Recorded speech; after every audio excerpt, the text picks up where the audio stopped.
Welcome to Redundant Opinions. We're a little bit different here at the moment, but yet we are still two straight white guys thinking that they're right about the world. Welcome in. As you can see, we're in the flesh today. IRL. We are actually in the fleshy parts. Yeah, We made it. we did somehow. We haven't killed each other over the weekend. No, it's still time. It's fine. Yeah, one more night. One more night. Yeah. My name's Kochie. This is Cami. We're a little bit hoarse at the moment after talking and jumping around, which we'll get into for TGX, which we'll be talking about. Also going over YouTube's changes and their stances on profanity and that fucky wucky. And Dr. Disrespect's new game, which turns out to be filled with NFTs and crypto and all that wonderful malarkey. If you find yourself coming back on the regular, consider subscribing to the channel, hitting that like button, and follow us on Spotify for the audio-only version, which I don't know how this one's going to go. We'll work it out. We'll fix it in post. How you going, Cam?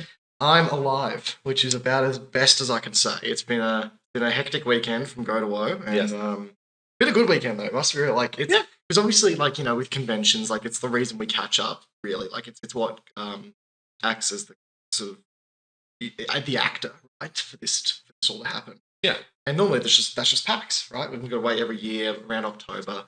So to finally get one again in March, Yeah. just in the middle of that sort of 12-month break, it's nice. We all get to hang out again, catch up with some really good people, have drinks, and spend way too much money. Oh yeah.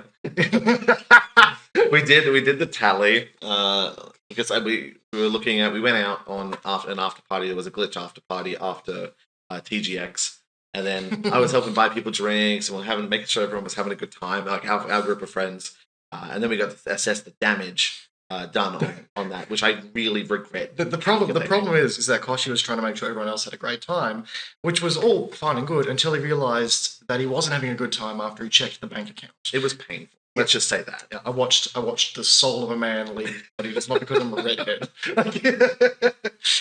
Who knows what it felt like? Yeah. Well, sort of. I never got one to begin with. No personal experience. No. But TGX. Yes. So for those who don't know, this is the Game Expo. The Game Expo. The only one. The only one. It is, in fact, the Game Expo of all time. The Game Expo. The gamest of expos of all time. That's the slogan for next year. If you guys are watching, that's definitely what we need.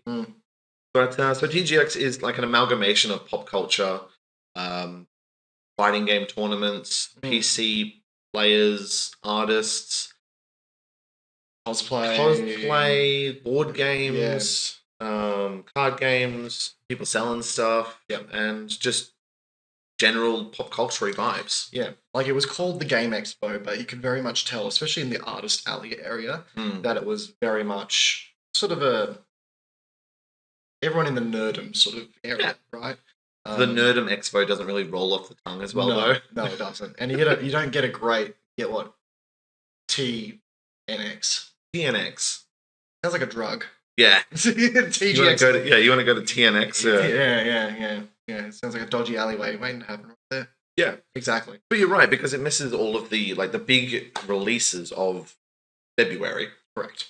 So we miss all of that. We're playing all those video games, and then we have an expo to go to. Yeah.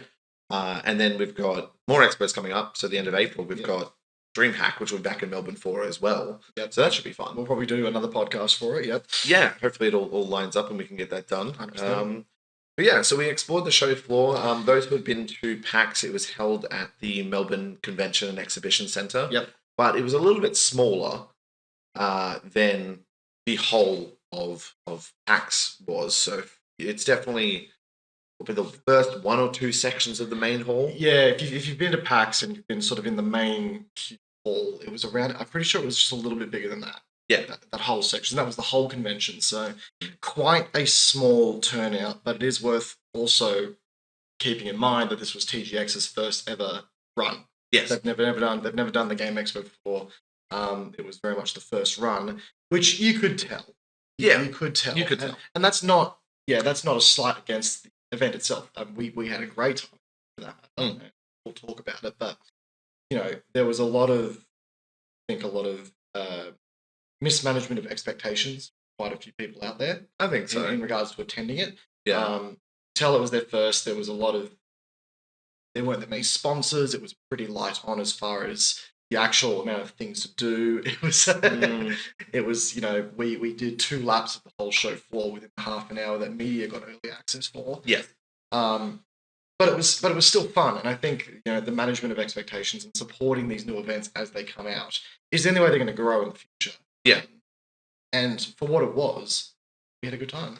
Yeah, and that's the thing. So it really was like this amalgamation of all these different communities. Oh. So we had like a corner dedicated to fighting game tournaments, and you could tell the fighting game guys were there. Yep. Like that's all they did for that entire weekend, which watched Tekken and Street Fighter and Smash Bros. Yeah, and exactly. they all had their rigs with the fight sticks. Yeah, yeah. In different colors, and that's all they did. They sat there and they all had a good time.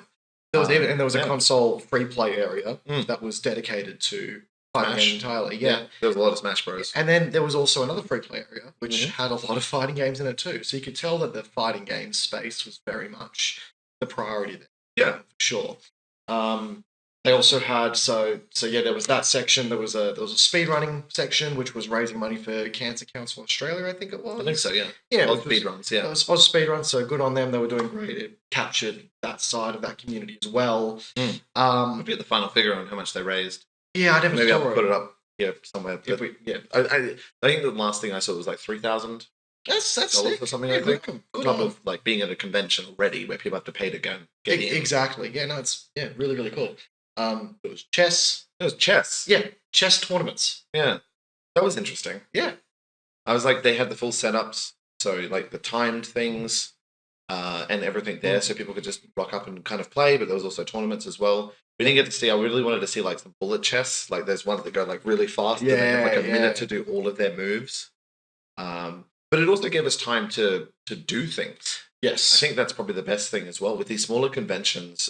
When we got to have the show floor set up and we got to lay of the land, like, okay, we have an idea on what we want to do. We're both doing recording for various things as well, for our own other videos, which will be coming out in the near future. Yep. But we did all that in the first half of the day. And then it was like, okay, well, we had a bunch of friends there. Let's play a board game. Yeah. Like the amount of times I've gone to PAX and then gone, I would really like to join in that D&D campaign, or I would really like to roll up on Settlers of Catan or something and just play a game with my friends that I see online but never get to do that type of stuff with as a board game, person who kind of usually looks, over the fence a little bit. Longingly, being like, you over there, I'd like to play. Please. No, it was good because we got to sit down. We played Secret Hitler. Yeah, which is great fun. It was so much fun. And at a PAX environment, we would never have done that. This man has seen me at PAX. Yeah. He knows that I will have a notepad of every single exhibit I want to do. And on day 3 of last year in particular, I was fucking speedrunning PAX. I was running around with my camera, collecting as much as I could, mentally checking off everything. I got very little time to actually experience stuff, which it's just the nature of the beast. If you're covering it in a coverage sort of a way, you enjoy it, and I enjoy it because it's all part of the content creation side of things. But you get very little time to actually get hands on stuff. Yeah. And this was very much that. I think what we sort of identified when we first walked through the door was, okay, we're gonna get a little bit of footage here and there. We're both going to do a very small video comparatively. Yes. And then we're just going to enjoy ourselves. And the content brain sort of switches from covering the expo to sort of covering what you do at the expo. Yeah. Cover the you fun. Need to find your focus and what you wanted to get out of it. Yeah.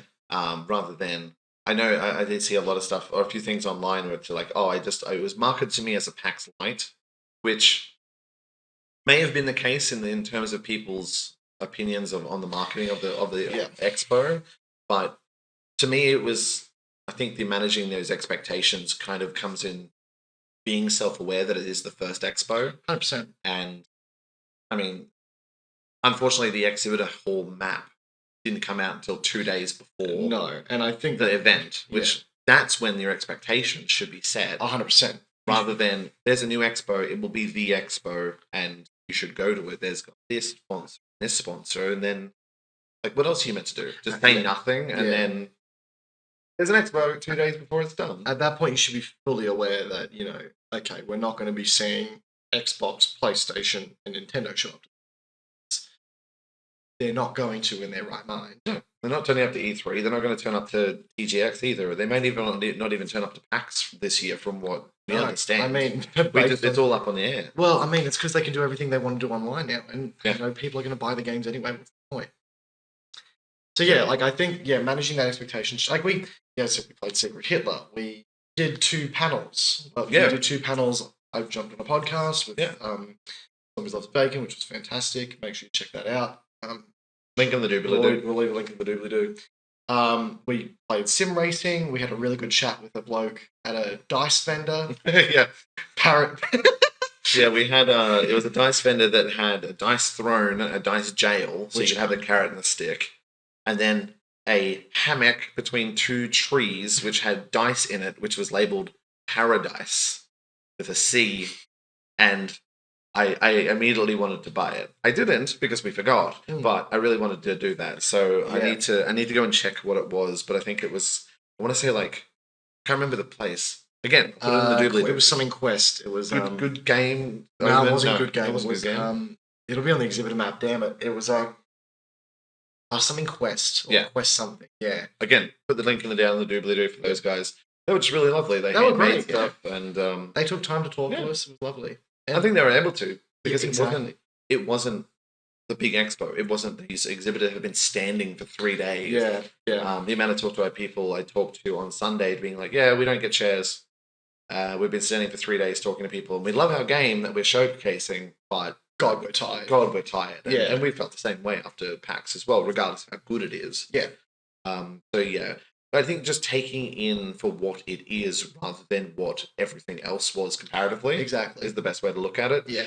And yes, we have friends that are going there. We have creators that are doing things. We had, media access and creator access to go to other things as well. Mm-hmm. But at the end of the day, it's still an expo that we still enjoyed for the expo that it was. Yeah, exactly. And we made it into by the end of the weekend. Yeah, and we just took the time, we sort of toned down our speed a little bit. We really did. Oh, shit. We were moving, especially on today, we were moving around about 45% efficiency, I reckon. Yeah. Oh, mate, it was a little bit crunchy. A little crunchy, yeah. Crunchy and crusty in all the wrong ways. Yeah. I enjoyed it. Like, when we raced in the Sims, we didn't have to line up for hours. All of the artists that were there were all indie artists. They were all very appreciative whenever we got footage of them. The cosplay actually turned out real good. There was a lot of good cosplay there. And there was space for them to, like, do poses and stuff. Like, they did have a cosplay cup as well, so they had, like, really, really good cosplay on Showcase where they were doing, like, a big skit and things as well that we got to watch, and it didn't really feel like it was separated from everything. Exactly. Like, you could see everything as well, but it was that change in pace for us, which I think we enjoyed. Comparative to other expos that we've been to. Because we could take a break. We could sit down and go, let's actually go get lunch. Yeah. Let's go get lunch. Let's go get lunch. We know that we're going to have time. Yeah. And it was a 2-day expo, and, we were, come the end of it, must be real, like, we had sort of seen everything we wanted to see by day. Yeah, it was a day expo. Yeah. Like, and that's the thing I think we really want to stress. If you were going there for the weekend, I can definitely understand. Like, one, you're not going to be interested in everything that you go to. You're not going to be interested in anything you go to when you go to any other expo as well. Correct. We've got DreamHack coming up. Yep. We only like CSGO.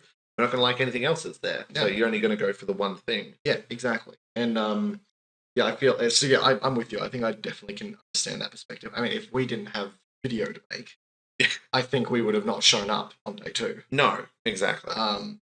But it got everything done in the one day. Exactly. And we still had a great time as a result of that. Like, it's just, I mean, we probably could have played another ball game. I don't think us going out the night before as hard as we did may have helped the situation. No. But it was good. And, and just come back to me, the Apex Creator Tourney. Yeah. That was Apex Creator 20 as well. So 60 PCs or however many it was, creators there that were all brought in to on site to play in the 20. So that got a lot of, like, attention and views as well. 100%. Casters and stuff doing their job all day, like yelling and screaming about various Apex things. As you should, yeah. I mean, and look, I think our favourite feature of the bloody weekend was VIP bar upstairs. Yeah, and that's the thing. It's like we did get extra access to certain things. Yeah. So there was an extra VIP access, which if you paid for a VIP pass, or if You you're got a access creator to, or a yeah. media or an exhibitor or whatever, that you got access to, and it had some lounges there and some opportunities to like network a little bit and things like that, which was good. Free booze. And there was free drinks, which was good. Although, yeah, there was like free Monster and that being handed out left, right, and center. Yep. Free chocolate, free lots of things. Monster was a huge sponsor for the event. Yeah. Their booth was front and center. Pretty much. Yeah. So, and then so we did enjoy that, a little bit of a nicety on top of everything else. yeah. But at the same time, that doesn't make an expo. Like, No. we can get free. We can pay for our own alcohol. It's just nice when that. And as far as like those extra perks are concerned, like we are, I want to say the 1% because that sounds so wanky, but we are in a category of people that may get stuff that the majority will get. Yeah. As far as like, and that'll be the same across the board. Like, Yeah. again, PAX, we get access to media rooms, we get access to different events, we get Yep. access to do different things as well. So, which we're lucky to have. we are. And it gives us an opportunity to do networking and build our own brands as well, which Exactly. is good. Exactly. Hopefully pass things on to everybody else as well, so we can show off the awesome stuff that we're doing. Yeah, but from a brand meet perspective, I handed out no business cards. No. So it was like there is no one here that I'm going to work with. There's no one. Or here. I've already met everyone. Or I've met. Yeah, exactly. So it was like from a networking perspective, it was very limited. Which again, we kind of identified that really early on. Okay, Yeah. This is the trip we're having. Yeah, it was a day expo. Yeah. And I think being on Saturday and Sunday, both days individually sold out. Yep. Which was pretty great. It's good great for for a them. first expo. Yeah, good for them. But it wasn't a thing that we realized that, well, the weekend passes didn't get sold. And I think it's good though, because it gives the opportunity. You just go out with your family or you go out with your friends, check it out on a Saturday. And we saw a lot of kids there, like kids and families who were hanging out, which is cool. Like, and that would be a great way to introduce them to expos, because if you take your family to PAX, you're not doing anything. You're in line. You're looking at the smell. So many smells. There's so many smells. You're looking at the RGB clickety clackety things on the desk and going, oh, that's nice, and I like that one too, but I can't afford it because I'm fucking 12. Yeah, exactly. Mum and Dad won't give me my pocket money, so Nope. Yeah, it was good once we managed those expectations, and we got an opportunity to be on panels and be on podcasts, which is not something that so we got a few firsts out of it as well. Yeah. Panel shows, that was good. That was one kind of the thing that we kind of just ran ourselves. There's a creative stage. This is funny. Yeah, they did have volunteers that enforced the level of volunteer that they kind of pushed us around, like to the various places and made sure everything else was running properly. But the creative stage that we were organizing we were doing a Team OCE panel for content creation and running a content community and things like that. And we did the Zombies Love Bacon podcast on Sunday, but there was no one to help us. I was going to say they were there. They were except when we needed them. So there was just a Rode mixer with a wireless connection to 2 microphones of usually 4 people, and we just had to kind of pass around and then cross the streams in terms of audio, which made everything fucky wucky. I mean, it was literally a very expensive Rode mixer. Yeah, connected it was on a camper table. Yep. In blind public viewing. If someone wanted to, they could have just grabbed it and fucked off. Yeah. It's like I sort of saw that, like, that's a lot of expensive equipment. The microphones were there too. Yeah. The receivers were there, I thought. Yeah. Okay. No one was guarding it. No one helped set it up. No. We literally took over. We could have started saying some pretty foul things. Yes. We had speaker access and everything. Yeah. Because we were the last show on the Saturday and the first show on the Sunday. Yep. So that's kind of what made it a little bit interesting. But again, first year round expo. So we organised that, and we talked to and got questions from the audience as well, which was good. Yeah.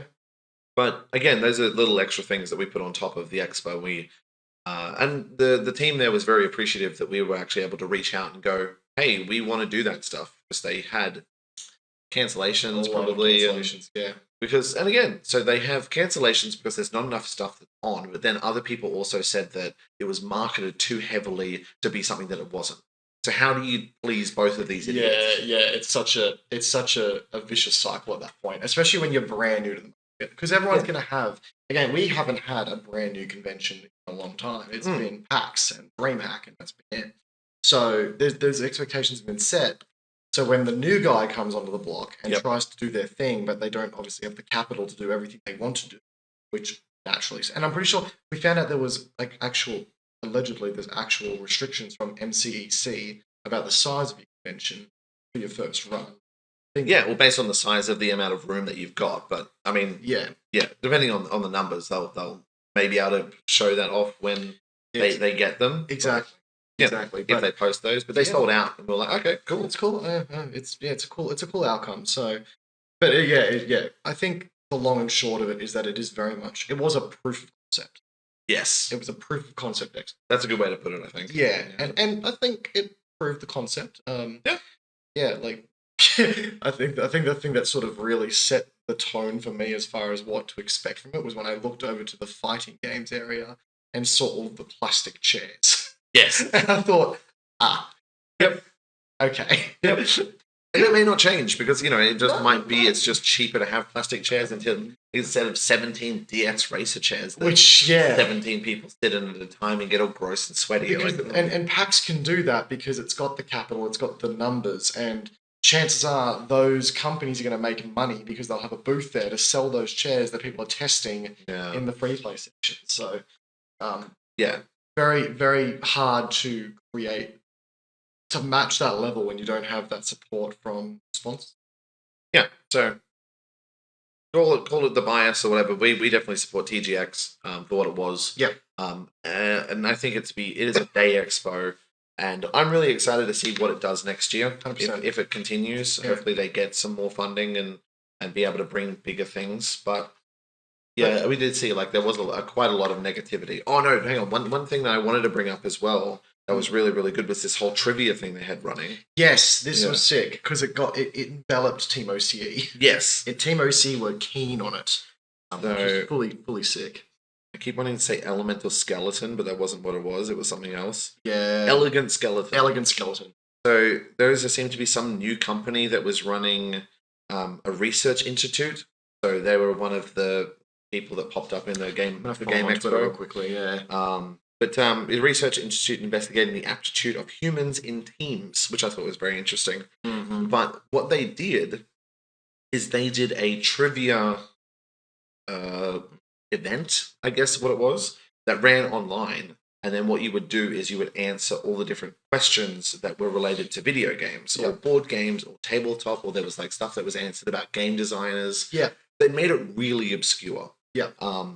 But it enveloped our Team OC Discord because we were all trying to help each other do stuff. So we would take screenshots and post it in our Discord. Yeah. And go, yep, okay, do you know the answer to this? And then someone has some obscure knowledge somewhere. Yeah. Because they ran a board game store 10 years ago. Yeah. And was like, yeah, it's Rhino Hero.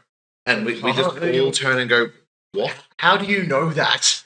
How does one retain that knowledge? It was pretty cool. I mean, it was good fun. I found it hilarious though because I got on late. Yes. And sort of got everyone else's answers. Yes. And then I think it was you who came up with the final answer for day one. Mm. And you said it out and I thought, cool. I've typed it in, hit go. Yep. And because I was first cab off the ranks. Yeah, you're at the top. I got the top place for the day and stole it from you, despite the fact that you were the one that worked it out. I was such a prick. There was so many weird and wonderful questions. And it was all trivia based and really obscure answers to things. Yeah. Yeah. And we made that even harder with alcohol. Yeah. So when we went out and things like that as well, it was we were sitting there in the German bar Munich, and I'm sitting there staring at this question and just trying to get this sorted. And then we end up figuring it out, and someone just Googled the number that we got to this number. Yeah. But the number wasn't the answer. So someone had the great idea of Googling the number that we had. And it came out. And that came up to a game called Point Salad. And then he put that in, and that was the answer. And then I promptly threw my phone and walked off to the toilet to have a rage shit. It was funny. It was funny too because while he was trying to work it out, it was like watching his second and first brain cell that are left fight for third place. Just Yeah. Oh dear, but that probably segues nicely into what else we got up to on this trip. Because obviously, yeah, the TGX is here. We had a great time at the con itself, but we're in Melbourne, and we don't live in Melbourne. So Yeah. I'm from Canberra, which pretends to be a city, and you're from Brisbane. Brisbane. So whenever we come down to Melbourne, we absolutely love it. I think if we could, we would move here. Yes. In a heartbeat. So. What else did we get up to? We drank a lot. Yes. Well done. Good teamwork on that one. Yeah. Unfortunately, we're still drinking. We were acting like a team as well in the process, and that's what made it even worse. Yes. Yeah. We went out. There was an after party as well, so they organised with the Glitch Bar here in Melbourne. But it wasn't held at Glitch. It wasn't held at Glitch. It was held at Inflation. So then we went there. It was a multi-level building thing that had a rooftop section and stuff like that, and many levels of stairs. It didn't have an elevator, which kind of sucked, but they had live rock band.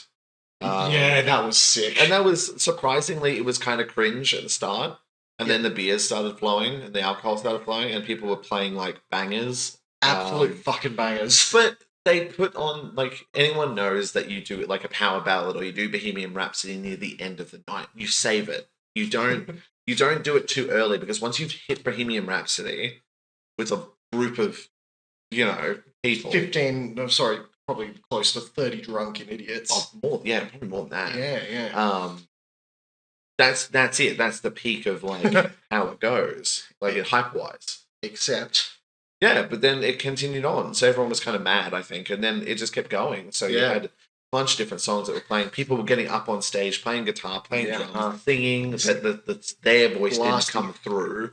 It was just because it was also drowned out by everybody else. Everyone else singing anything popular. You couldn't, like, once people knew what the song was, you couldn't hear the actual accuracy of on the drums or the guitar or the bass. No. It was just a ballad. Yeah. And so we had, like, they played songs like we had "Living a Prayer," we had Country Roads, which was a true highlight of the night. So we sing along. We were screaming our lungs out. We had a great time. And like got to like drink and network a little bit. Yeah. There was a giveaway with 3 Astro 10 headsets, which was really cool. A bit of a raffle. We got it for free, so $10. Oh, actually no. Yeah, Creators Media got VIP. Yeah. I bought the tickets for everyone else so that they could also come for free. So legend over here again. The reason you're so broke afterwards. I love coming for free. Hey. But it was good. It was actually one of those things that we thought, okay, we'll go out for some dinner, which we did. We went to the German bar and had Liter Steiner. Steiners, like, oh dude, like, Liter Steiner. There is a photo on my Discord of me with a Steiner, and I'm gonna replace him right now with the photo of him with the Liter Steiner. I was the happiest man alive, like a pig in shit. Happier than a pig in shit. So that was good. We had a couple of those, and we thought, okay, we'll go to Glitch, and we'll have a good time, and then we'll go somewhere else. This is the party. Every time there's a packed party, it's super packed. There's people at the door, and any gaming related venue is exactly the same. It's the reason I tell people not to go to Bartronica, GG Easy, Glitch, Fortress, because they're all just massive. They're just super packed. So why go to the most popular place? Yeah, exactly. You can't get a drink. No. But we got there and we went upstairs and we thought, shit, they've actually done a good job here. Like, they kept it at capacity. There was enough place to move, to dance, to belt your heart out. There were games up there. Yep. Like, there was Smash, there was Mario Kart, whole bunch of cool stuff. And it felt comfortable all night. So we ended up staying all night too. 1 or 2 a.m. I think. 1 or 2 a.m. And then we went for kebab. Yes. Yeah, kebab, or in my case, chips, and and we meandered on home and prepared for day 2 of TGX. We did. I was going to say, I was trying to remember what we did on Friday night, but it just came back to me. I got to go to Fortress for the first time ever. Yeah. Which was super cool. So if you're not aware of what Fortress is, it's a massive complex. in Melbourne here. It's basically, and I think they're setting one up in Sydney. Yes. At the moment, which is super exciting. They're about to open it in like a couple of weeks, I think. Good stuff. Good stuff. But yeah, Fortress is a gaming venue. Essentially, you've got so there's basically you got the entrance on the street level, and then it goes down 2 floors. Floor number 1 is the esports arena, and yeah, you heard me right. It's an Alienware sponsored esports arena, Like a removable grandstand removable type deal. With like, I don't know, yeah. what, 1 to 200 seats or Yeah, something? about 10. I think there's 10 PCs up on this, sort of arena-esque sort of lookout. They've got their face cams. Like, it's a true professional setup. Yeah. And then they've got another 24 PCs in like the bay area below, outside of the highlight area. Yeah, so because I think they have that specifically because of Siege. I don't know if they normally have that, but I'm not sure. Yeah, that would make sense too, especially after you bring the grandstand down. Yes, exactly. But they're all Alienware PCs, very powerful, sponsored, all that fun stuff. Yep. And then you go down another level, and you're in the tavern. Which is the fun part. Yeah, so the tavern has, so for one, it's got like this massive, bigger than I expect, big fuck off, drinking spot. Like tables everywhere, food, all you can want. There's some booths you can hire out that have got like games for Switch and stuff like that. Switch. There's board games as well, which is really, really cool. Sort of rent one of those out for the night and play board games with your friends in a really cool bar. Rent out one of the booths and do a D&D session or something. Yeah, exactly. That'd be cool. Again, tempting me to move to Melbourne. Yeah. No, that's a problem though, because if I move to Melbourne, I'll never leave Fortress. Or you run out of money. So, well, I've run out of money because I've been You moved to Melbourne, yeah. exactly. So yeah, there's that. You've also got a computer free play area, which is just a piece, like there's a PC LAN area that's just got a shit ton of Alienware computers. Yep. There's 4 streaming pods. Yep. All of which have got their own aesthetic. So if you're like, they got a deal or you want to, I guess, organize with the people to come into a stream, you can do that. Yep. Which is really sick. And an arcade. So, and quite a good one at that too. Yeah. Yeah. So, yeah, huge. Like, really, really cool venue. If you're in Melbourne or if you're visiting, I recommend you check it out, but not on PAX weekend.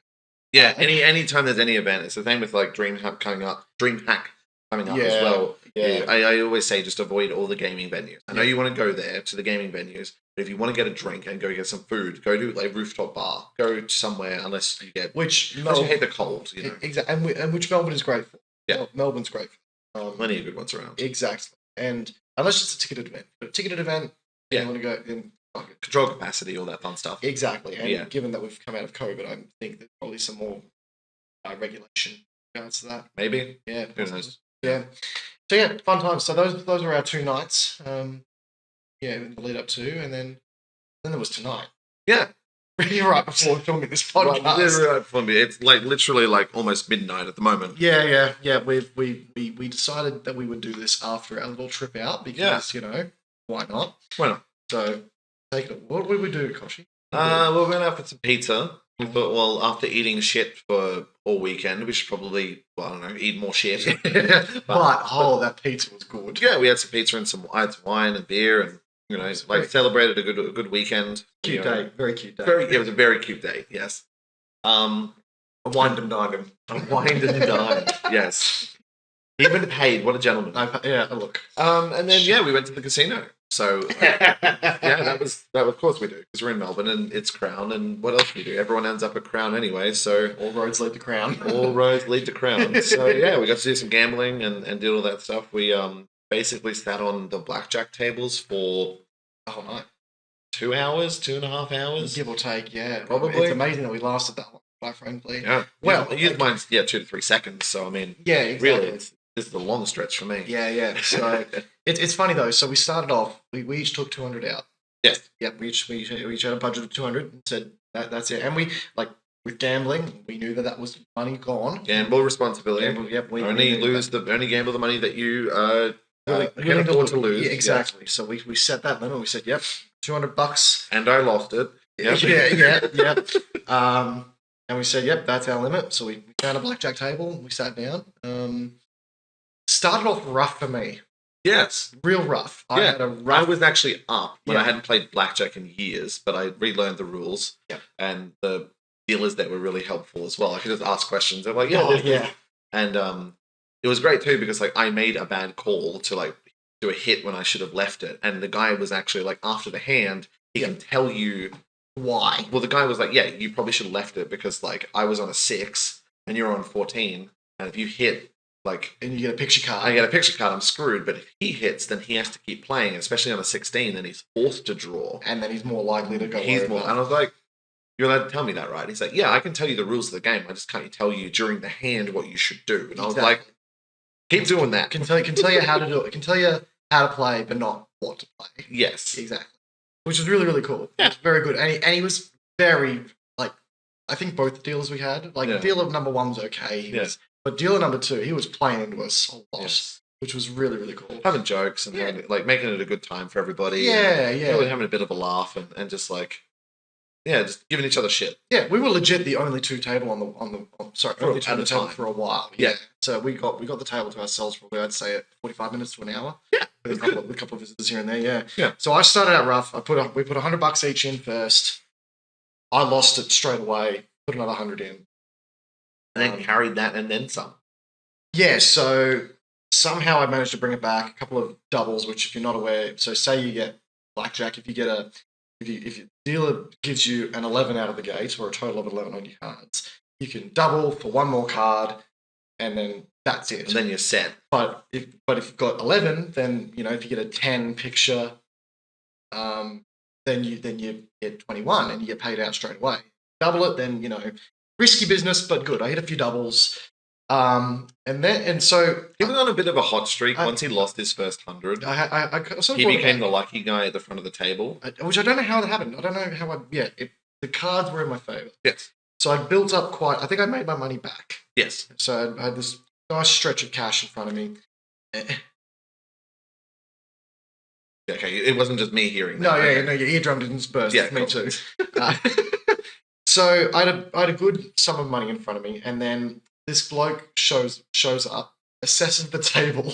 Sits there, watches for like 5 or 10 minutes. I Yeah. saw him at the corner of my eye where I was still playing. Yeah. Assesses the table and decides to back me in. So what he did is I put my $15 bet in. Yeah, put $15 tables. And he then shows up with a fucking monster-sized stack of $5 chips and puts them in front of me. Probably would have been about $100. I think it was $100. Yeah. The dealer said you just lost $100. So, man put a $100 bet in front of me. I was like, fuck, what is this? Hits a 16 straight up. I hit a 16 straight up. Dealer's on, I can't remember, a 9, I I think. think it was a 9. Yeah. So, impossible for me to take a hit. Like, Yeah. I would have lost it straight away, Yes. statistically speaking. And he clearly wanted to back me in. Yeah. So you hit that. Yep. You stand. We go through all the things, and dealer hits a face card. Yeah, it's a 19. It's a 19. So we lose the money. Yeah. Dude loses $100. I lose my 15. Not the end of the world for me. The guy leaves. He literally puts one bet down on Cami because he was on a hot streak. Yeah. Loses the 100. Goes, all right. See I you later. felt bad too. So Yeah. I was like, lost your money. oh god, Yeah. I've lost not only my money but someone else's money. Yep. Yeah. So It's amazing you can do that anyway. You can I just know, go. I'm yeah. gonna put, because people came up and you could like bet and you could get other people to come in and bring on like you could do perfect pairs and stuff like any other. Yeah. But yeah, you can go and just bet on other people's games. Yeah, like, exactly. Weird as shit. So yeah, huge bet, loses it all. Then we get to the next round. Literally the next card. I promise you, we are not making this up. We are not making this up. The next round, who scores a natural blackjack, Blackjack straight away. which pays 3 to 2 odds. Yeah. So on a $15 bet, that's $22.50. Yeah. On a $100 bet, that's a $250 payout. Oh. And Literally one hand away. everyone at the table. We just all lost it immediately. And we were all like, fuck, I hope he doesn't come back. And I was like, you can't write this. The poor bastard. If he had just waited or hesitated One more hand. he would be $250 richer. Yep. But instead he lost $100 Yep. like that. Mm-hmm. Oh. So this was okay. So yeah, this was in the middle of the hot streak. Yeah. For me. Then there was magical hand number 2. Yes. Which, okay. So blackjack obviously is a game of, guys, I'm familiar with it. Blackjack is a game of, trying to get to 21 or as close to without going on. And that's how the game works.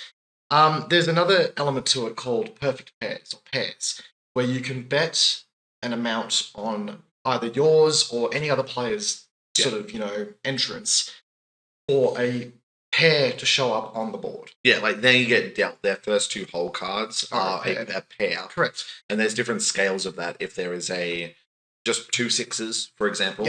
Yep. Then but one's a clubs and one's a hearts. Yep. Because there's like 6 decks in the deck. Yeah, it's a deck of 6. We should probably clarify that. Then you pay 6 to 1. If they're 2 reds, then it pays 13 to 1. And then if you get 2 of the same 6 that are the same suit, it pays 25 to 1. 25 to 1. So a big payout. Yeah. So we've been playing the basic game all night, and then one of the other players on the table decided to bet his own hand for a perfect pair, or for a pair in general. And I thought, fuck it, I'm in. Put a $5 on his hand as well. First card gets drawn. Yep. Ace of spades. Second card gets drawn. Ace of spades. we nailed the perfect pair. The perfect pair.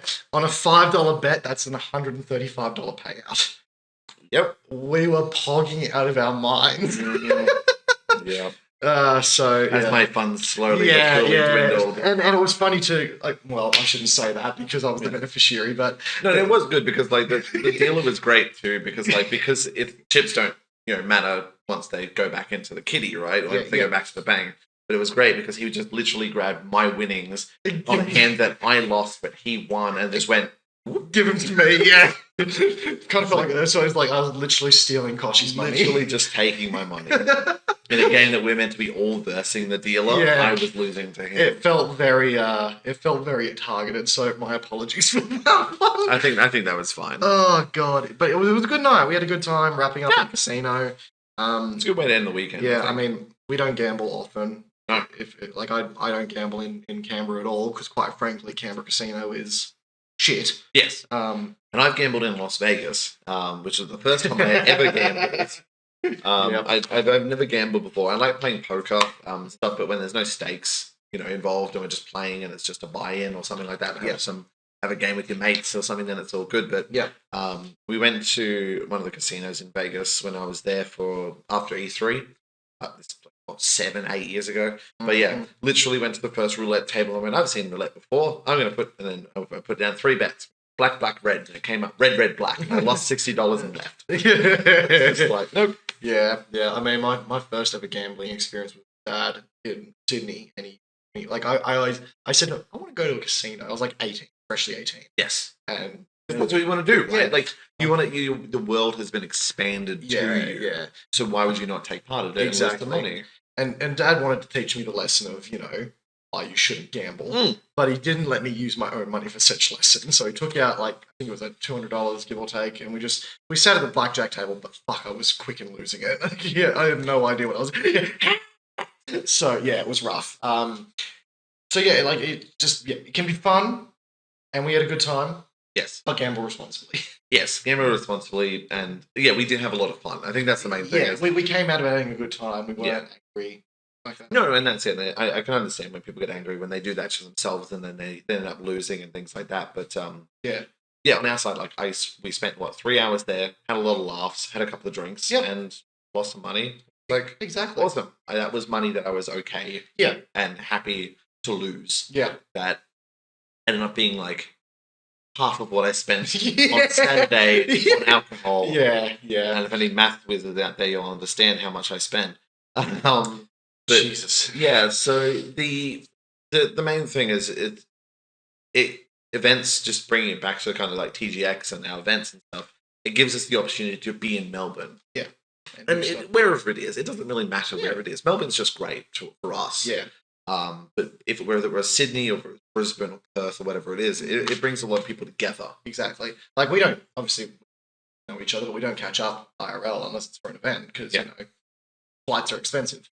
And gives us a chance to catch up with all the people that we know, and it's a great opportunity for that sort of not really even networking, just to hang out.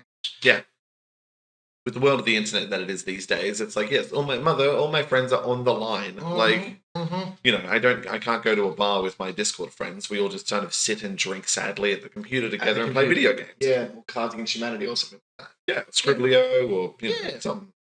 But it gives a good opportunity for those, so that we're always happy when there's more events like this. 100%. Yeah, we've applied to do media and content stuff for DreamHack, but if we don't do that, well, we've already booked our shit, so we're going to jump in as plebeians and go watch some CS:GO or something. Probably we won't even make that much content. Well, if we do decide to make content, it'll just be similar to the content we've made for TGX. Yeah. It's just a boys' trip, really. Pretty much. Yeah. It just gives us an opportunity to see our friends and actually catch up with people that we usually don't see if it's not on a Discord call or something like that. Exactly. So having more reasons to be able to do that, regardless of expenses and stuff, I think it's always worthwhile. Yeah. Yeah, exactly. So, yeah. Moral of the story: if you've ever wanted to go out and check out a convention, then do it. Do it. Get some of your online mates together. Try and build some of that interest, and just get out there and have some fun. Do it, because I can't recommend conventions enough. Yeah, it's conventions in general. Even if it's not, if it's not, it came out of nowhere. Even if it's not for the perspective of going to the con and just catching up with mates, like turn it into a trip, get the most out of it. Don't just go in with the mindset of I have to go to the convention and that's it. No, do other stuff too. Explore the city. That's what we're gonna do. I mean, that's the reason why we haven't really gone too hard on the drinking. We did Saturday night. We were crunching after that, but tonight we're doing chills. We're doing podcast. And that means tomorrow we can wake up and actually go out and see brunch and Melbourne and walk through the nice cool weather before we return to, the heat box that is Brisbane and whatever you've got on at the moment. Well, it's Canberra, so who knows? Who knows these days? Yeah, it changes every day, quite frankly. Yeah. But it is one of those things that we just kind of...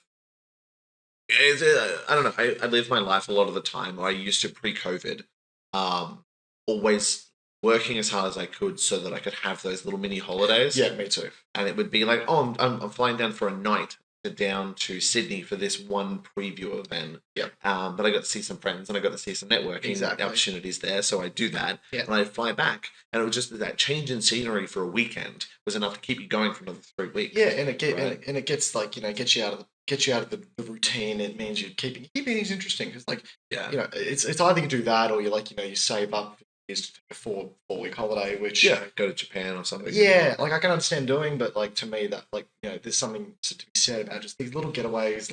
We've done it on a public holiday weekend too, so we haven't had to use any leave. Lovely. Yep.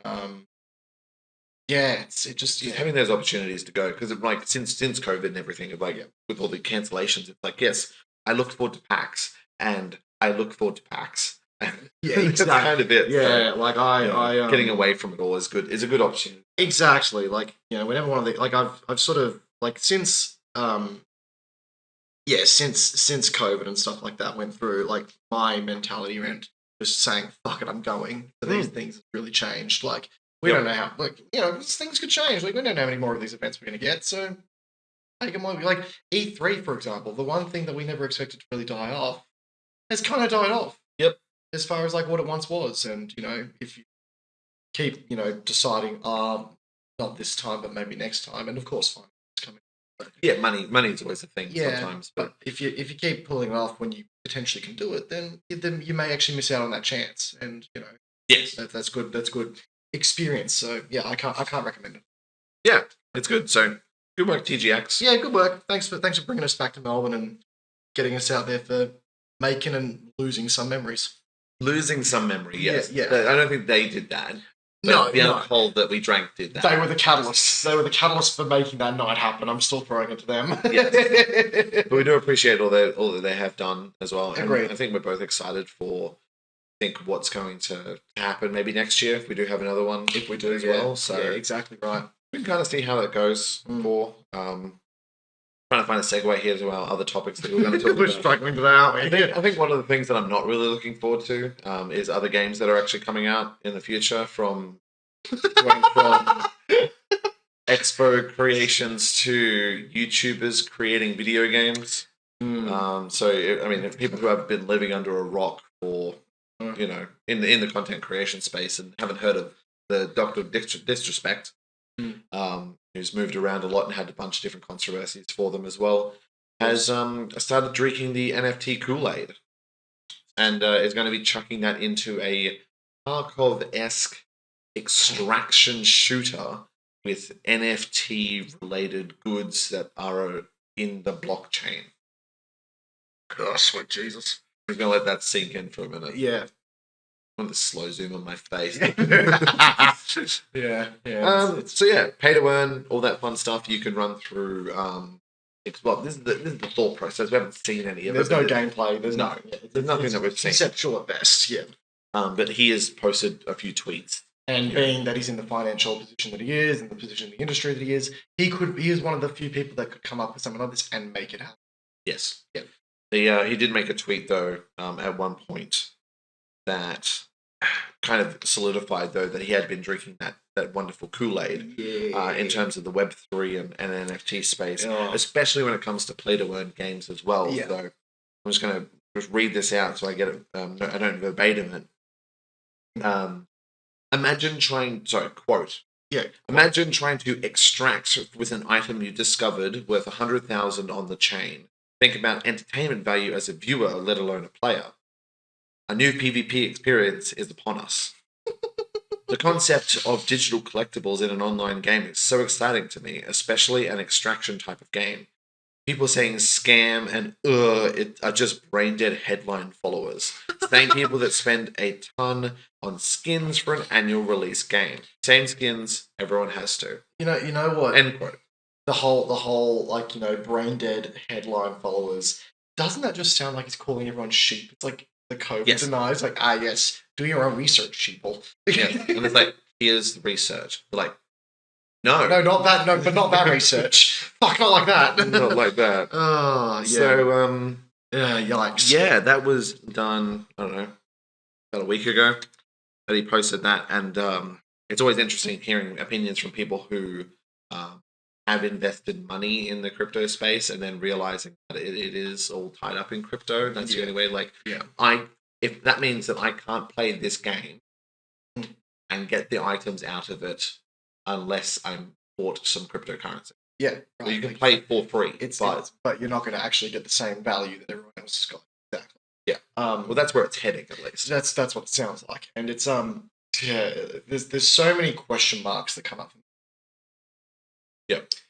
Excuse me. So obviously, with Tarkov, right? I know Tarkov's going through quite a cheater problem at the moment. I think it's going through a lot of different problems. It sounds like it. Yeah. It's like Tarkov's in a bit of a rough state right now. Like all the Tarkov creators that I know, having a rough time. Yep. But obviously, huge cheater problem there at the moment. And that's not with the motivation of potentially extracting with a $100,000 item. Yep. Right? Like, it's not with the motivation of like, okay, I'm going to spend $50 on a cheat and make a 1,000,000 to 1 return and come out with a $100,000 item and just sell it on the blockchain and then become, make the big money. Yeah. Like any item that you can play in a multiplayer level extraction video game that you can potentially earn. Again, it's $100,000, whatever that means. Whatever, the NFT space. Yeah. And how rare that would be in terms of the odds of that actually fucking happening. Could you imagine, like, for a second, if they get it wrong and that could fuck the economy as well. Yeah. There is previous examples of that. Yeah. There was like a game that you could have any bug, because if it's on the blockchain, if something on the blockchain is buggy or exploitable, you can't change it.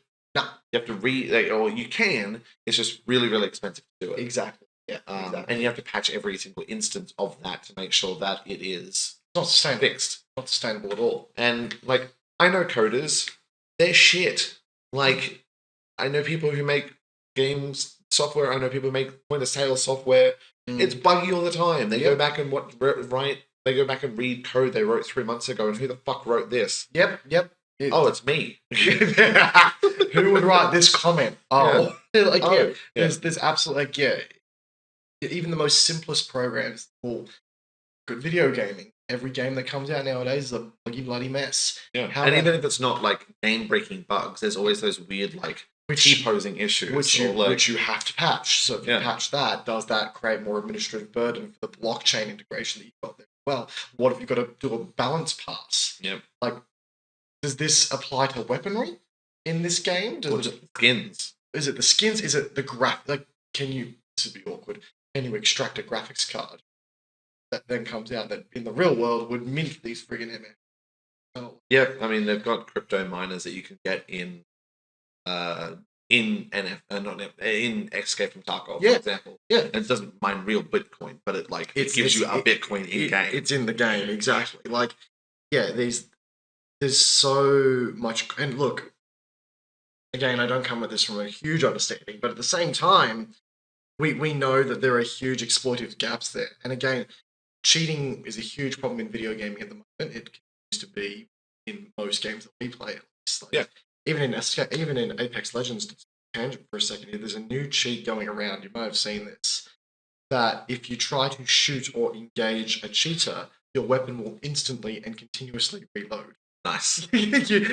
Or it'll bring out your melee weapon constantly. So Yeah. every input you put into the game, it's like, nah, reload. Yep. And it's just like, so cheats are getting more and more complex, more and more difficult to It's always that battle. avoid. Yeah, it always will be. But smart people out there. There is. But when you attach a financial gain behind it, industries made of this stuff. Yeah.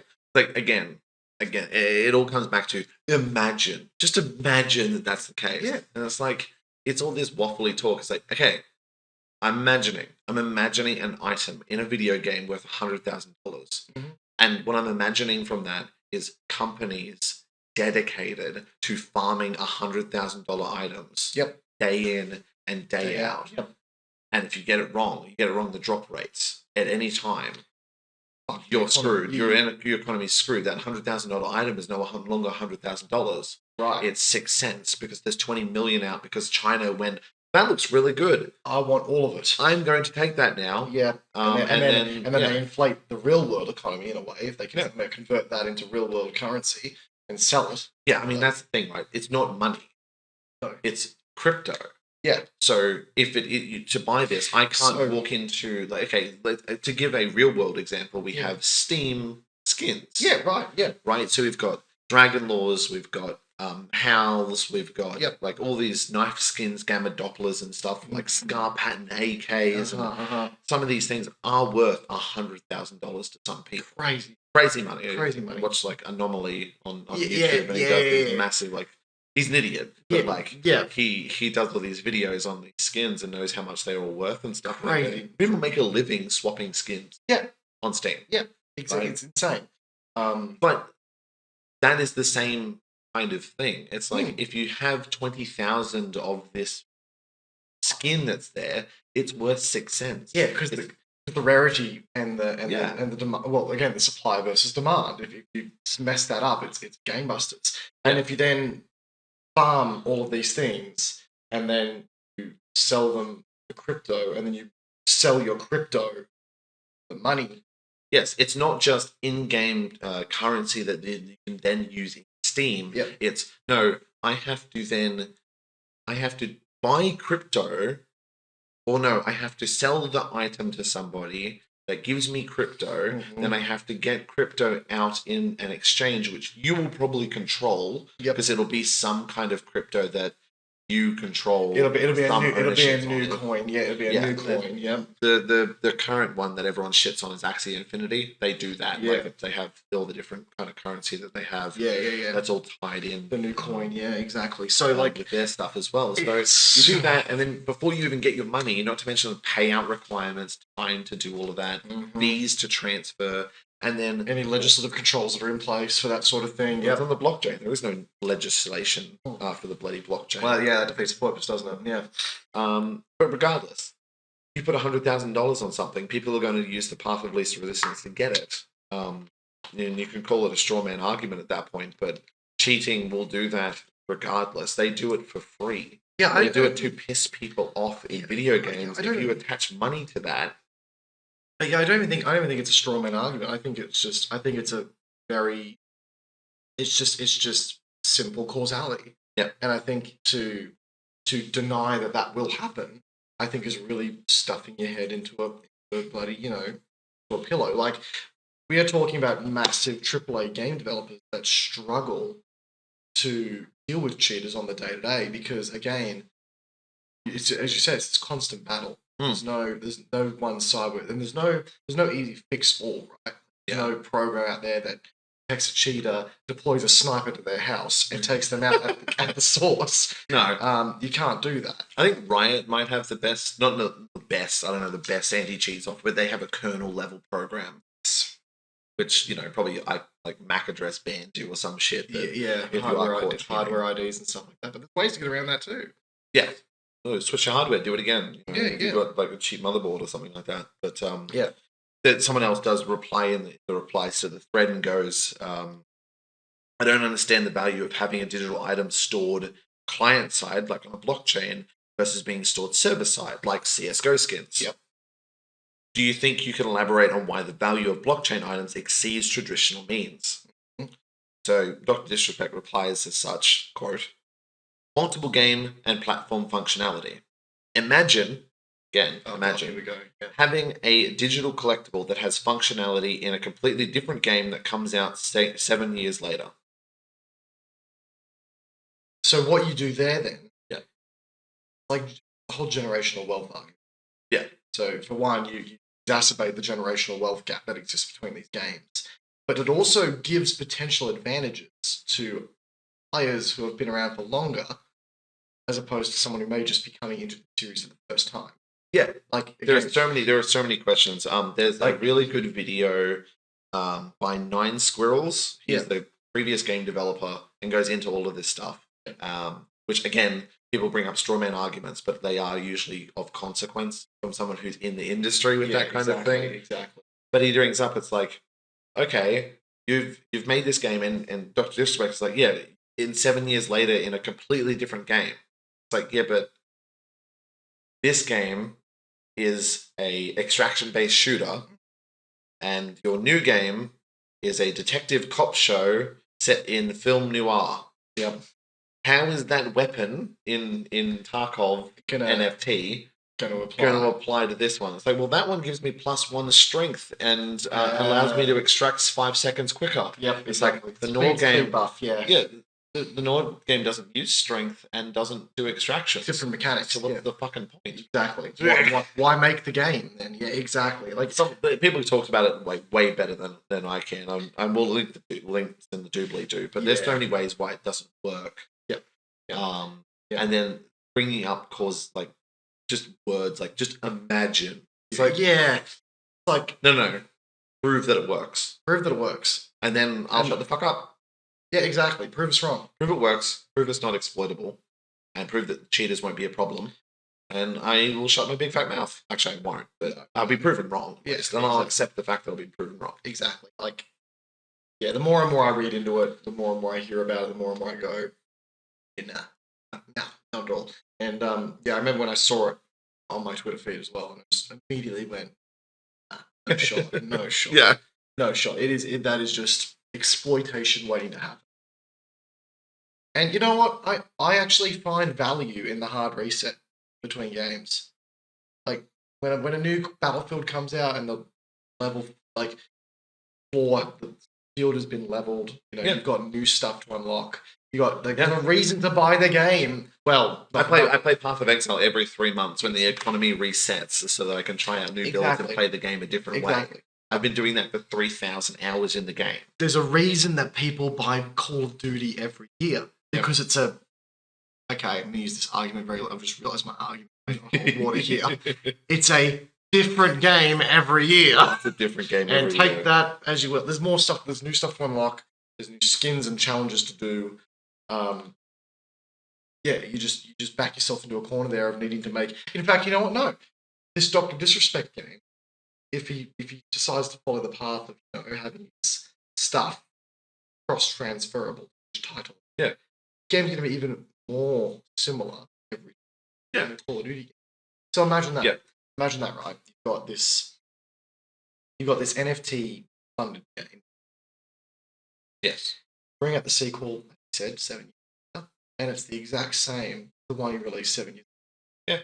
In what world would people be okay with that? I mean, Overwatch did it. Shit, God damn it, he got me there. I got him. Yes, got him. Yeah, Overwatch 1.5. Yeah, I mean, Overwatch did it. I mean, I don't know how successful the game is at the moment, but that's what they kind of did. They realized that skins are a big reason why people play those games because all the money they've invested, and they shut off the previous game anyway, so you couldn't play the previous game. No, exactly. The only way you could do it is literally Overwatch 1 became Overwatch 2. That's the only successful migration that has ever worked. I think the only other one that could be upcoming is Source 2 with CSGO 2 that has been kind of leaked and talked about. You want me there too because I might actually start playing Counter-Strike. Yeah, like I've got skins in there, and I remember unboxing a knife at one point, and I thought it was great, but dopamine hit, goody good chemical, more gambling, goody good chemical, exactly. Yep. Yes, we love our gambling, but yeah, so they have to manage the skin economy, and they have to manage that kind of things as well. And again, when it comes down to blockchain things, it just makes things way more complicated than it needs to be. Right. Not to mention, like CS:GO's already encountered this before, like multiple times. But if they're using any form of stolen artwork at all, they did that for the Howl. The M4A for Howl is no longer on the market because they stole someone's artwork essentially, or the creator that put up the workshop skin stole the artwork from somebody else, and Steam posted that as part of their official workshop mod, workshop skins. Yeah, it happened recently again with one of the new kind of Dragon Lore skin that came out with the latest case or something like that. That was like a psychedelic kind of dragon. Yeah, someone else had made the art. Someone stole it, put it up on a skin. Not sure how that works on the blockchain. I'll be honest. No. If the art is there and it's in a game, the point of it is to create ownership to JPEGs. So if you start right click, save as. Yeah, right click. Our image. Our image. Yes. I can't get behind it. Proven wrong, but I also am sort of sitting here in my high and mighty chair right now thinking, I'm not going to be proven wrong. No, and that's the thing. But imagine. Oh shit, he's got me. A world where we can create. It just it harkens back, and I know innovation needs to happen, but at the same time, if it ain't broke, don't fix it. Just make a working game. Yeah. Which apparently would be new nowadays. The problem, and then like the problem with play to earn and all that stuff is when we play video games to have fun. Yeah, they're entertainment. Things, whether that comes through high performance, dumb fun moments with mates, like stuff like that. There's the communities that surround it, or just the game itself. Maybe it's just a really good story. Yeah, exactly. Like when they bring in play to earn and stuff, it doesn't become a funny moment, or it doesn't become a thing. It's how can I make money? As you said, it's gonna like be companies in China, farming this thing and doing their best to completely destroy the economy. Yeah, the backing up argument is usually a lot of the people in like disadvantaged countries saying that they can make minimum wage by just playing this video game. Again, this brings it back to Axie Infinity because it's the only option that currently exists. Yeah, exactly. That has any sort of popularity. Yeah.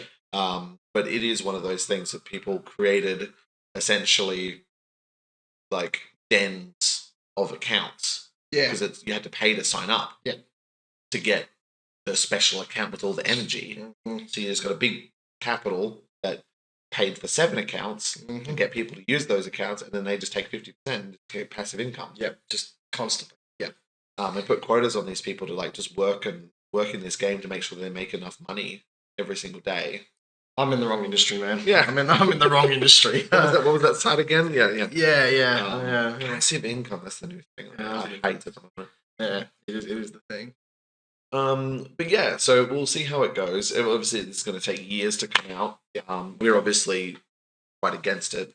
Anyone who seems to be for it is one of those people with an NFT fucking profile picture on Twitter. It's anyway, the crypto bro. Yeah, it's the person who has invested money in it, so of course they're going to already have an invested interest. It's a biased interest, exactly. Like they want to see their value extend, and the only way that's going to happen is if everyone else gets involved. Yes. Because you can't have a game where if no one plays, somehow everyone's still making money.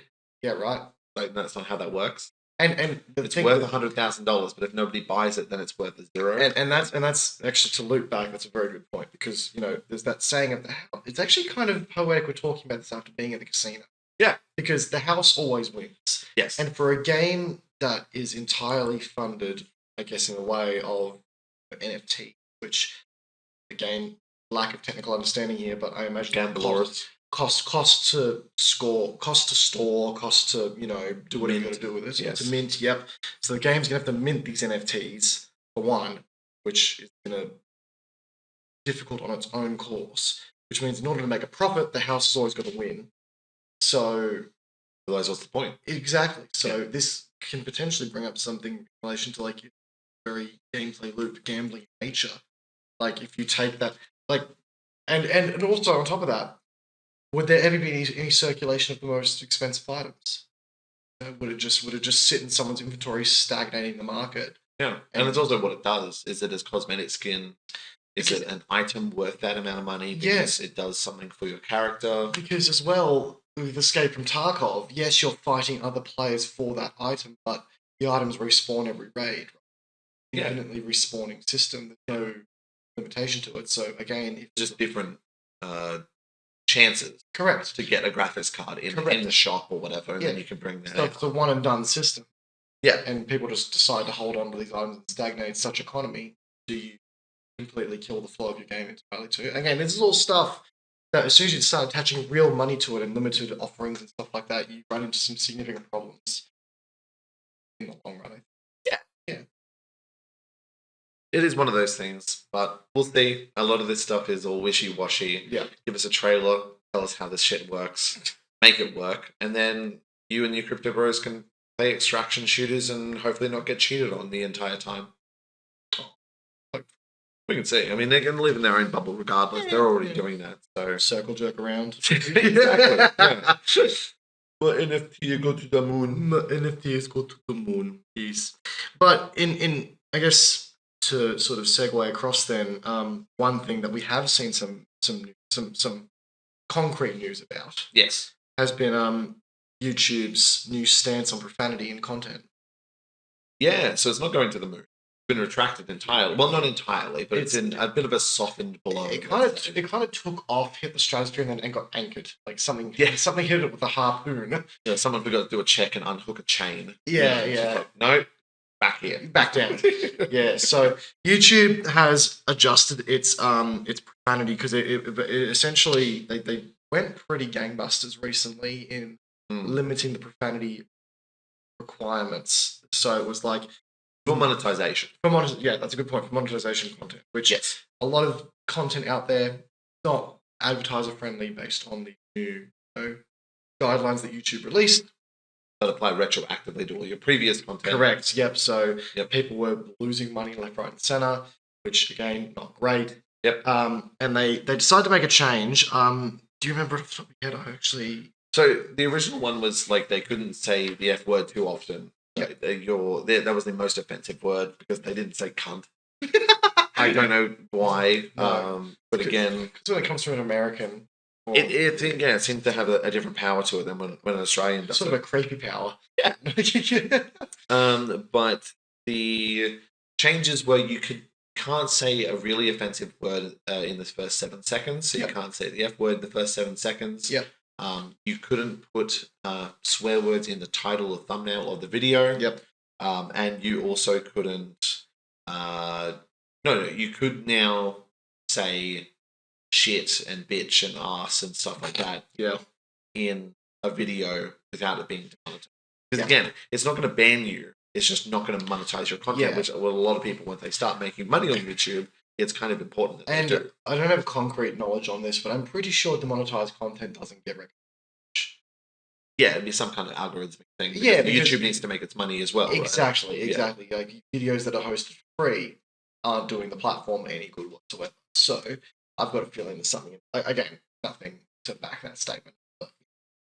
The one good thing that came out of this as well, that there was I don't know if anyone's subscribed to it or whatever, but the Inside Creator. YouTube Insider, isn't it? YouTube Insider. Yeah. But I hardly know her.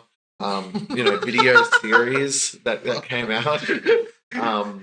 they went over the policy guideline changes and were like, yes, we listened and we are rolling back some of these changes. Yeah. But listening to the guy professionally swear, very good. which I think is just like professional swearing just sounds like a good podcast name. Yeah. It should have been in our list. We have like a really long list which we might share at some point about all the different options that we had for this podcast. Professional swearing, that is professionally swearing, I think was good. But he would just be like, uses of the word bitch and ass and shit. And I'm just sitting there like giggling like a little schoolgirl, Yeah. Exactly. And then it was interesting because you'd replay it and he would say fuck. And then, but professionally, and then the next 2 times that he said the F word. Yeah. And so he said the F word, then he said then he swore, and then he said the F word again, like specifically the F word. Yeah, the F word. Which means that he did that specifically to not get the YouTube video demonetized. The irony of that would have been hilarious. Yeah. Like, oh no, yeah. Do it. It's the rules for me, the rules for thee, but not for me. Exactly. Very much that You argument. can find out if monetization has actually gone through on their own video. Right, yeah. And it's it's definitely gonna impact videos quite a bit for creators. It's gonna have to because YouTube is obviously trying to maintain an advertiser-friendly campaign. There's going to be advertisers out there that don't want their ads shown on heavily profane and sometimes offensive video content, which is fine, understandable, quite frankly. But for me in particular, when I stream on YouTube, I'll do the stream, I'll have monetization on, and then I'll come to the end of it, I'll see it's been reviewed and the ads have been limited. Yes. On stream, you have to jump out of the way and say fuck. I don't have a script. I don't have that sort of stuff. Yeah. I can go on a Max Suit rant about Planet Side 2. That gets very heated very quickly. Yeah. So you run into those situations where you do go on a tangent. YouTube. Well, you can do it. You just don't get paid for it anymore. Well, exactly. And the live streams don't. Not just for random games. The same with Twitch streams and things like that. Like if you were doing a playthrough of a video game, then you would get more views. Than what you would do when you were, just randomly live streaming Apex. No one wants to watch that. No, unless you're like Shroud. Yeah, but then there's usually some clip content that someone else has already done. Which we've definitely had this conversation on the podcast. Yeah. So yeah. But limited just to the monetization because live VODs are still monetizable content on YouTube as well. So if you are someone who in your video content is completely professional and family friendly, in your live streams you swear your head off all the time, you're just going to get demonetized on those videos. Correct. With this new policy. Yeah. It's not going to affect your channel standing though either. Like that can't get rid of your partnership status or anything, which is good. I'm glad that's the case. Yes. It was that kind of tinfoil hat moment for me, though.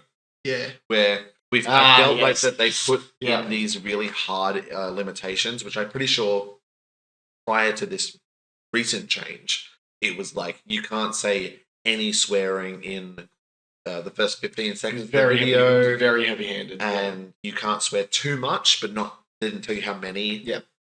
They just said not too much, and then please don't. But also, we don't know what that amount is, so we're just going to demonetize random videos. Also, it's applied retroactively across the board. Yeah, I even think Angry Joe copped it of content creators because he's pretty off the cusp. Yeah, exactly.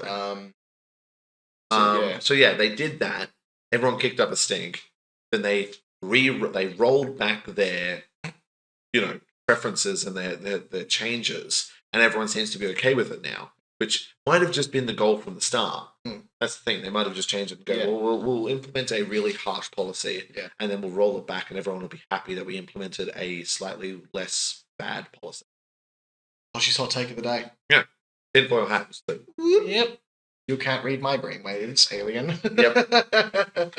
Get out of me, head lizard people. Lizard people, god damn it. Well, Secret Hitler had a lizard. So. Yeah, I was Hitler. Yeah, you were Hitler, so...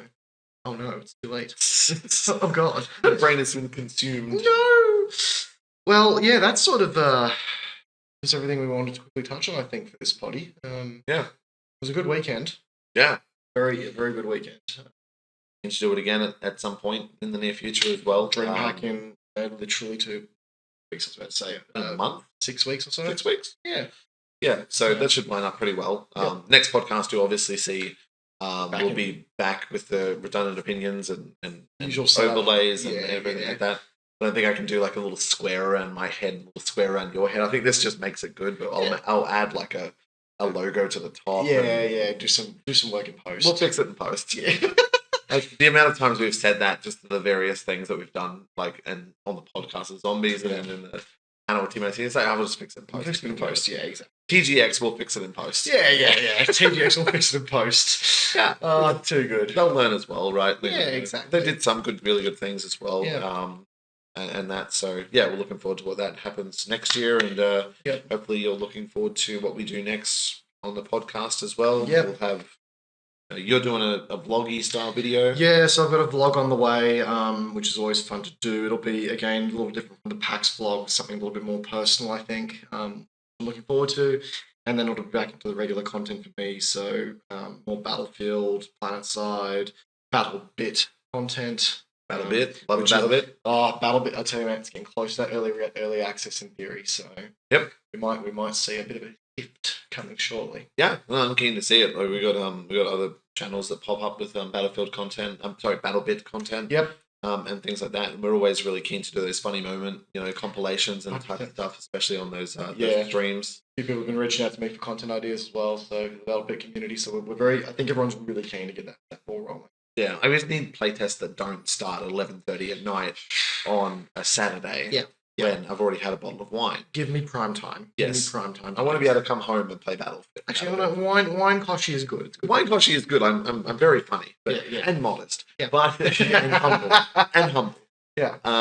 But just the actual need to sleep, I think, on a Saturday and a Sunday as well, to sleep in after the fact that we just play BattleBit for 4 hours. Yeah, exactly. You sort of look out the window and see the sun coming up. You're like, oh no, fuck! It's like I've lost Sunday. The Teletubbies, Yes, the sun kid. Yeah, exactly. Screaming, oh lordy. For me, so I'll be doing a review video of TGX as the normal style. I did one for PAX for the 3 days, so I'll do some one similar to that for TGX. So I'll be good, and maybe one for BattleBit. I'll do one for DreamHack as well when it's coming up. I've also got another review coming out fairly shortly, probably this week after this podcast. Stars Above, which is a third-person shooter, Souls-like, but not really space adventure, weird alien thing. Genre. What the genre? We don't know. We don't know. So we want all of them. It's an interesting kind of AA title. I think it fits into that category fairly well. So there's a little preamble there. So that's pretty much it. And then more podcasts. So again, we'll go back to normal. Normal next time. Again, fix all this in post with all this recording. Yeah. You can't see it, but we've got cables running everywhere. Yeah, it was a very scuffed setup process. So I hope you guys are enjoying this. Know that we put a lot of effort into getting this sorted out for you. But I think we turned out all right. I think we did okay. Yeah. Subscribe to the podcast. Subscribe to the channel if you want to see more content like this. View content. Go subscribe to Cami as well. Follow us on Spotify. Rate 5 stars on Spotify. Do we have ratings now, apparently, or something? Yeah. Someone gave a rating. I don't know. I think. Yeah, rate 5 stars on Spotify, guys. Yeah, I need to go check that out. I haven't seen that. I didn't know that was a thing. So definitely a thing. Give that a go. And until next time, and see you next time that we see our face. Catch you later, and have a good morning, noon, or night. Take care, all. Peace.